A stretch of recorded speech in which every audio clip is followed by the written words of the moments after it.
The Dragonback series by Timothy Zahn. Book 3, Dragon and Slave. Chapter 20. Jack had hoped to get at least a couple of hours of sleep before the roof fell in on him. But he'd been asleep no more than half an hour when he was jolted awake by the slamming of the door against the wall. He'd barely pried his eyes open when rough Brumgan hands grabbed him under the armpits and hauled him to his feet. "Hey!" he protested, blinking his eyes against the glare of light spilling in from the hallway. "What's going—" One of the Brumgas cut off the questions with a slap of the side of his head. "Quiet, slave!" he growled, slapping Jack again to emphasize the point. "Come!" With a Brumga gripping each arm, he was carried through the door and out into the hall, the sound of her Thumbleness's snoring fading away behind him. Down the hall they went, then down the stairs, with Jack's feet only occasionally touching the floor. It was, he thought once, what it must feel like to get caught in a river flash flood. Gazin was waiting in his office, seated in the comfy chair Jack had so recently had the chance to try out. "Thank you," he said to the Brumgas as they deposited Jack on the floor in front of him. "Leave us." Silently, the Brumgas went out, closing the door behind them. For a long minute, Gazin just stared at Jack, his face a smooth mask, his dark brown eyes impossible to read. "Well," he said at last, his voice as unnaturally calm as his expression, "here we are again." Jack shrugged slightly. "I guess so," he said. An instant later, he was on his knees, a knife edge of pain ripping through his shoulder. "Some respect, if you please," Gazin said, his voice still calm. Waving idly in his hand, like a stalk of wheat in a gentle breeze, was a long, thin slapstick Jack hadn't even seen him holding. "Yes, sir," Jack managed. An instant later, he was gone from knees to stomach, a new focus of agony deep within his left thigh. "Sir," Gazin's voice came through the haze. "Sir?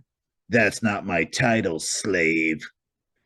Jack clenched his teeth against the pain, trying desperately to remember what the Brumgas had called him when he'd first been brought inside the white wall. Pancake? Panridge? Panjam? Panjan, that was it. Panjan.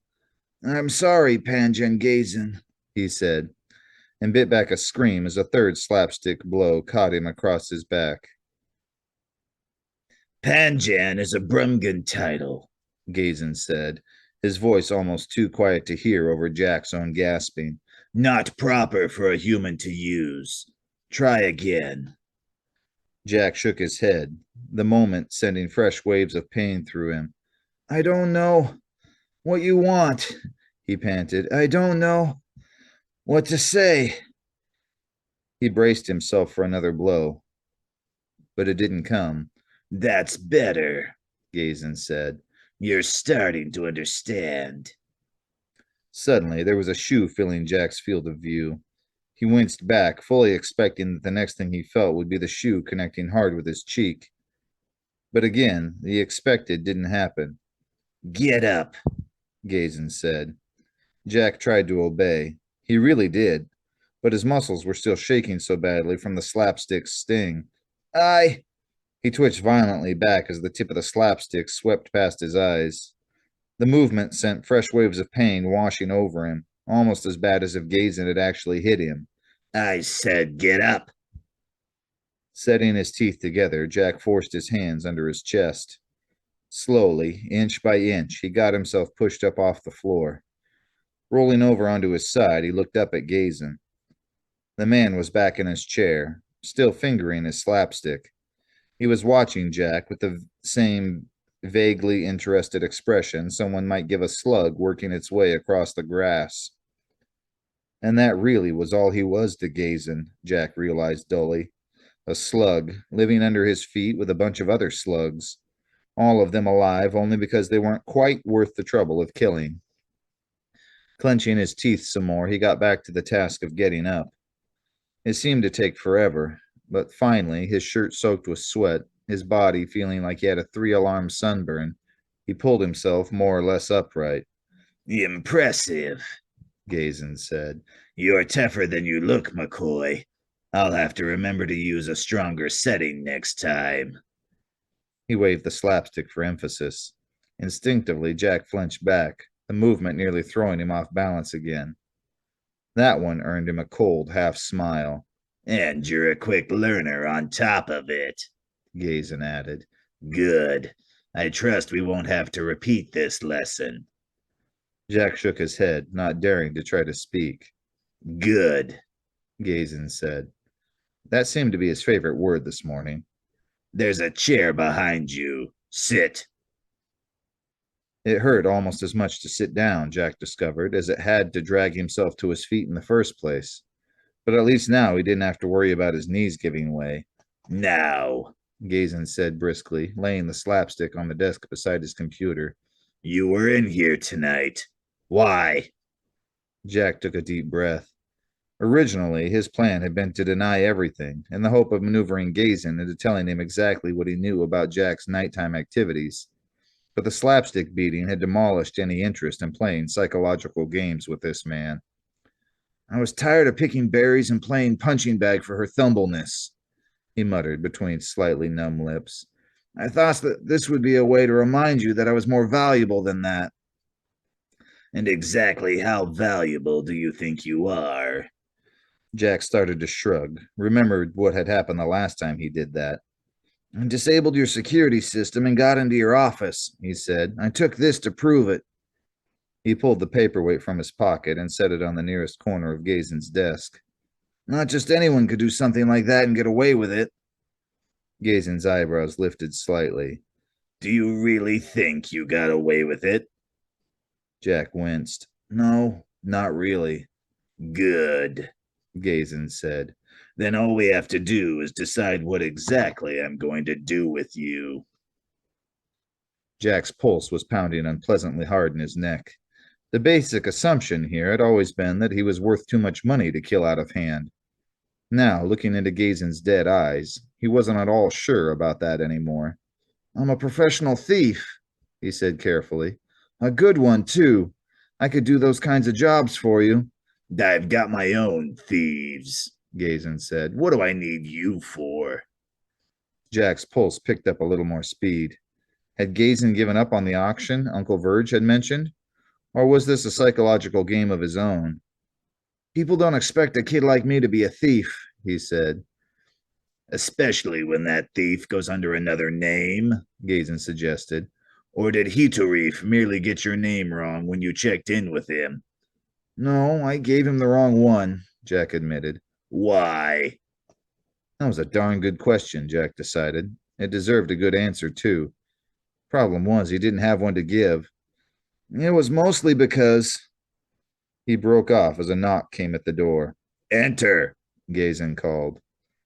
The door opened and an extra-wide Brumga lumbered in. Morning slave report, Panjan Gazin, he announced, handing Gazin a data tube. Thank you, Gazin said, plugging the tube into his computer. He flipped a few pages, his eyes skimming across the display. Still sick, I see. He looked back at Jack. The next time you borrow a name, try to pick someone who isn't already showing up on the sick reports, he said. Or did you think Brumgan computer systems would be too stupid to notice something like that? Jack felt his throat tighten. The day of the magic show, he remembered, Noy had been coughing a lot. I didn't know he was sick, he said. Didn't care either, I suppose. Gazin shifted his eyes back to the computer display. Put him in an isolation hut, he told the Brumga. We don't want this spreading to the rest of them.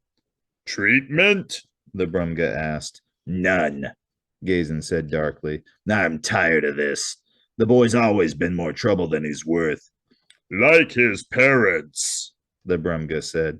Exactly like his parents, Gazin agreed, an edge of contempt in his voice. Put him in a hut and leave him there. If he gets well, fine. We'll get a little more work out of him. He pulled the tube out of the computer and handed it back. If he doesn't, make sure you decontaminate the body before you get rid of it.